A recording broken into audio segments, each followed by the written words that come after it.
विशाल प्रताप सिंह मेरे सहयोगी जुड़ गए हैं। विशाल, सबसे पहले इस मामले में क्या ताजा अपडेट आपको मिल रहा है, कहां तक पहुंची है पुलिस की ये कार्रवाई?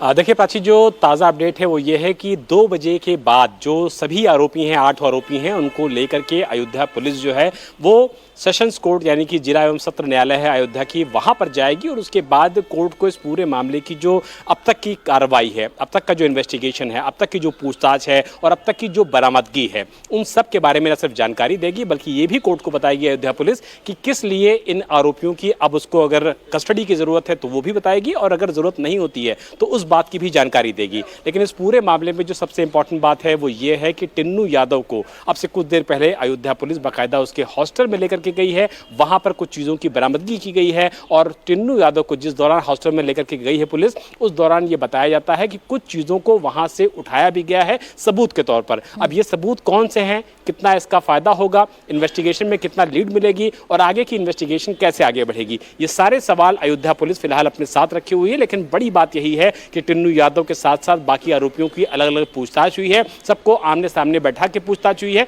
ताकि सभी जो उनके बयान हैं उनको न सिर्फ क्रॉस वेरीफाई किया जा सके बल्कि सभी जानकारी ली जा सके कि एग्जैक्टली वहां पर चल क्या रहा है। बिल्कुल, अब एक एक चंदा चोर का हिसाब होगा और इंतजार इस बात का है कि इन किरदारों, इन चंदा चोरों को तो गिरफ्तार कर लिया गया, बड़ी मछलियों पर गाज कब गिरेगी, बड़े चेहरों पर गाज कब गिरेगी। शुक्रिया आपका तमाम जानकारी के लिए विशाल प्रताप सिंह। राम मंदिर चंदा चोरी मामले में गिरफ्तार सभी 8 आरोपियों का थोड़ी ही देर में मेडिकल टेस्ट कराया जाएगा, जिसके बाद उन्हें कोर्ट में पेश किया जाएगा। चंदा चोरी के मामलों में पुलिस ने जिन 8 लोगों को गिरफ्तार किया है, एसआईटी की रिपोर्ट आने के बाद ये सभी बड़ी कार्रवाई की गई है। श्री राम जन्मभूमि ट्रस्ट की ओर से कृष्ण मोहन की तहरीर पर एफआईआर दर्ज की गई। हालांकि एफआईआर में चंपत राय, अनिल मिश्रा और गोपाल राव का नाम शामिल नहीं है।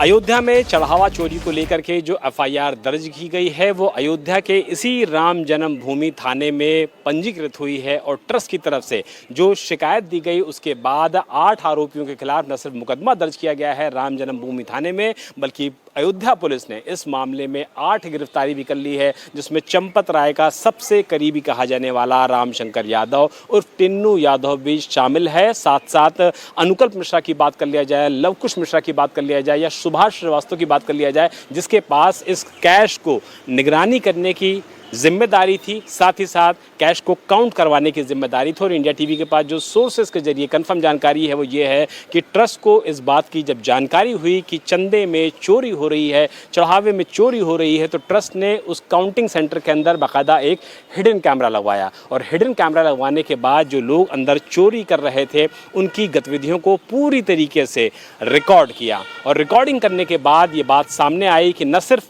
जब काउंटिंग हो रही है कैश की, करोड़ों रुपए की, उस दौरान इसकी चोरी की जाती है, बल्कि कर्मचारी सीसीटीवी से बचने के लिए जो सीसीटीवी कैमरा होता है उसके सामने खड़े हो जाते हैं, उसकी आड़ में खड़े हो जाते हैं ताकि वो जद से बच सकें। बात ये भी सामने आई है कि जिन गड्डियों को पूरी तरीके से बंडल के तौर पर बदला जाता था, काउंटिंग की जाती थी, उनमें ज़्यादा पैसे रख दिए जाते थे। उदाहरण के तौर पर 50,000 की गड्डी में अगर 100 नोट आने चाहिए 500 रुपये के, तो उसमें 120 नोट, 130 नोट रखे जाते थे और जब वो बंडल को पूरी तरीके से संयोग कर लिया जाता था उसके बाद उन बंडलों को बैंक पहुंचने से पहले उसमें जो एक्स्ट्रा नोट होते थे उनको निकाल लिया जाता था। यानी कि गड्डी पूरी होती थी 50,000 की, मिलान होता था 50,000 का, लेकिन उसमें 20 से 30,000 रुपये एक ही गड्डी में